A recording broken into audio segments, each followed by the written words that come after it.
एक गांव में रामू नाम का एक गरीब लेकिन ईमानदार लकड़हारा रहता था। वह रोज जंगल जाकर लकड़ी काटता और उसे बेचकर अपने परिवार का पालन पोषण करता।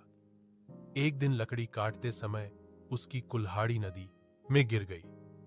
रामू बहुत दुखी हुआ क्योंकि वही उसकी रोजी रोटी का एकमात्र साधन थी। वह नदी किनारे बैठकर रोने लगा। तभी नदी से एक देवी प्रकट हुई और उन्होंने रामू से रोने का कारण पूछा। रामू ने सच्चाई बता दी। देवी ने पहले सोने की कुल्हाड़ी निकालकर दिखाई और पूछा, क्या यह तुम्हारी है? रामू ने ईमानदारी से मना कर दिया। फिर देवी ने चांदी की कुल्हाड़ी दिखाई, लेकिन रामू ने फिर मना कर दिया।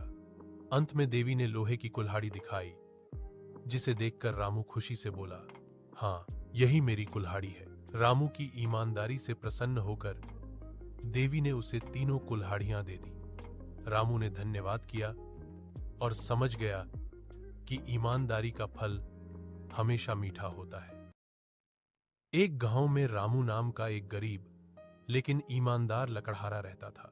वह रोज जंगल जाकर लकड़ी काटता और उसे बेचकर अपने परिवार का पालन पोषण करता।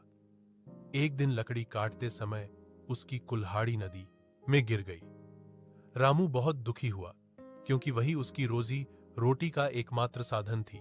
वह नदी किनारे बैठकर रोने लगा। तभी नदी से एक देवी प्रकट हुई और उन्होंने रामू से रोने का कारण पूछा। रामू ने सच्चाई बता दी। देवी ने पहले सोने की कुल्हाड़ी निकालकर दिखाई और पूछा, क्या यह तुम्हारी है? रामू ने ईमानदारी से मना कर दिया। फिर देवी ने चांदी की कुल्हाड़ी दिखाई, लेकिन रामू ने फिर मना कर दिया।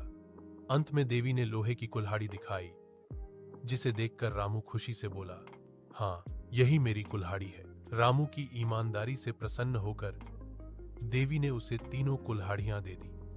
रामू ने धन्यवाद किया और समझ गया कि ईमानदारी का फल हमेशा मीठा होता है।